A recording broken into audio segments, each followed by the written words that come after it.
Coming up, Hunt the Front makes a big change, and it's coming with help. Plus, outsiders headed for the Tuscarora 50 Monday results and much more. Let's go.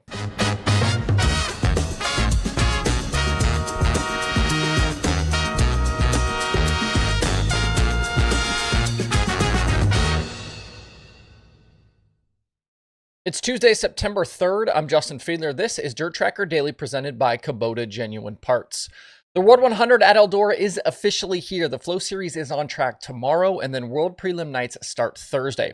While you're in town for the races, make sure to stop by the Whistle Stop Bar and Grill to get some good food and good drink. It's located just 7 miles south of Eldora Speedway in Ansonia, Ohio. And besides the Whistle Stop, they also have a sister business located in downtown Greenville, Ohio. It's called Sure Shot Tap House. Sure Shot Tap House is a 46-tap self-pour facility featuring domestic and craft beer, ciders, seltzers, bourbons, and wines. They also have a self-serve cocktail machine that complements their amazing food menu. You can head upstairs to the Bullseye Game Lounge. They've got duck pin bowling. They've got 24 arcade games. Sure Shot is the ultimate destination to eat, drink, and play all under one roof. And this year, they are running buses from Eldora to Sure Shot on the Fridays of all major events. The World 100, a major event. Obviously, that includes this week. That trip includes a buffet, a $15 pour card, a swag bag, and more. Visit SureShotTapHouse.com/events for more information on that trip.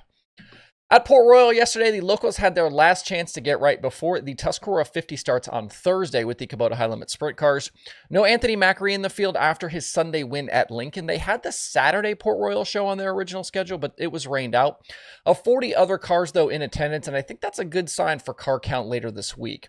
Remember, this is the first year of the high limit sanction for the Tusky. It was previously an all-star show. Brian Brown won the big money a year ago.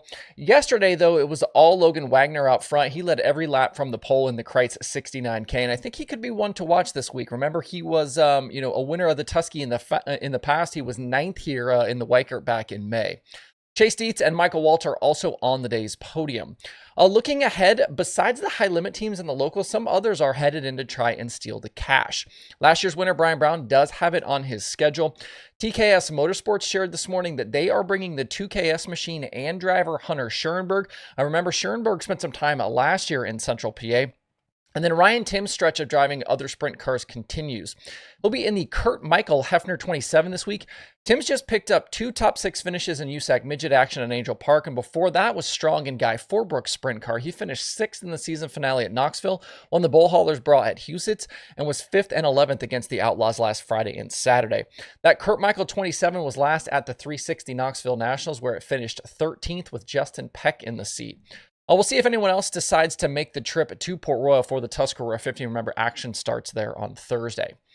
Speaking of the USAC midgets, they closed out the Firemen's Nationals last night at Angell Park. Zach Weigel, who won the night before, he led the first lap, but then it was all Ken and McIntosh out front. It was McIntosh's first USAC win since the season opener back in May. He's trying right now to run down Dazen Pursley for the points lead, and the gap between the two is now 51 after weekend finishes of 2nd and 1st for McIntosh and 5th and 2nd for Pursley. There were a couple of nasty crashes last night, including one for pole sitter Thomas Meserol and a super wild one for Frankie Guarini. Both drivers were okay. Up next is the Four Crown Nationals at Eldora later this month. This USAC midget schedule definitely heavier on the backside of 2024. We kind of talked about, my kind of dislike for this setup of the schedule yesterday on the show. But USAC still 12 races to run, which is almost half the schedule. They go all the way through November 30th at Ventura for Turkey Night, a big West Coast schedule for the midgets. In short track Super Series action last night at Utica Rome, Matt Shepard got around Alex Payne late to score the $10,000 win in the New Yorker. Payne finished 2nd with Anthony Perego in 3rd. Shepard actually got to the finish with a broken shock tower, but somehow kept the 9S pointed in the right direction and won anyway. Shepard leads the overall short track Super Series standings and the North Region standings. Alex Yankowski is in front in the South Region. The Fonda 200 is next in a few weeks for the Short Track Super Series. That one pays $53,000 to win.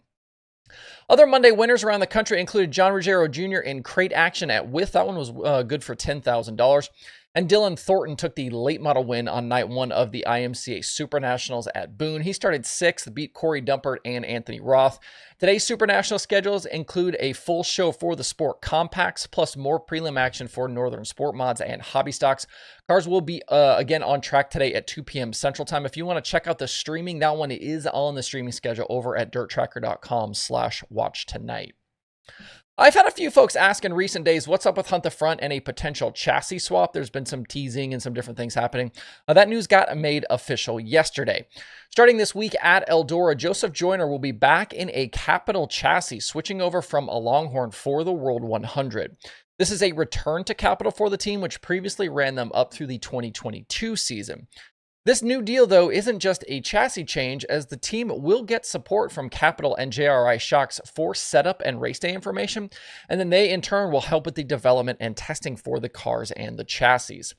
Shane Clanton and Chad Smith took control of Capital this year from Marshall Green and originally had Tony Jackson Jr. signed as their house car driver.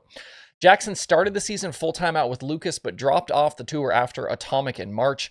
In 15 Lucas starts, he made just 9 feature appearances with a best finish of 16th. He returned after that to a kind of a more regional schedule, but the deal with Capital fell apart at some point in June. Since then, Jackson has been running Longhorns with support from Mikey Kyle and Vinny Giuliani. He picked up comp cams and MLRA wins just this month here, this last month in August. On the Capital side, though, Clanton himself went to victory lane with the Hunt the Front series a few weeks ago at Sonoya. He told Kevin Kovac back in July in a piece at Dirt on Dirt that they wouldn't have anyone else in a Capital house car going forward.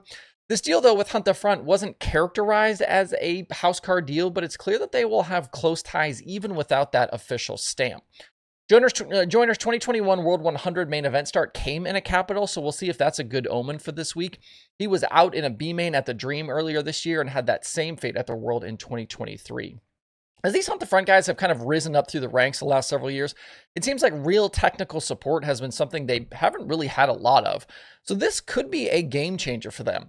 And for all the heat that they take, I think Joseph is actually a really solid driver. He's shown that a bunch. 5th in Hunt the Front series points right now against a very tough group. Couple of wins this season. The Hunt the Front group teased this move in a recent YouTube video, but the change was outed early because of the World 100 entry list. By the time this daily show goes out, their video talking about all of it will likely be live as well, so you can check that out. At the moment, that World 100 entry list sits at 103 cars. You can see the whole thing over at EldoraSpeedway.com. Still a couple of days left here, so it could grow even further. We'll see if all of those teams end up signing in over at the track. That's it for the Daily Show today. To keep up on all the latest news and happenings from around the sport of dirt racing, make sure to visit DIRTRACKR.com. The front page there has the latest from all of the biggest series and news websites. It updates automatically throughout the day, so as news breaks and releases drop, it will be right there. All tons of other good stuff at DIRTRACKR.com as well, including a place to find all of the podcast episodes, all of the past conversations episodes, the analytics section. There's a whole bunch of stuff there, so check that out. I hope you guys have a great Tuesday out there. We'll see you right back here tomorrow.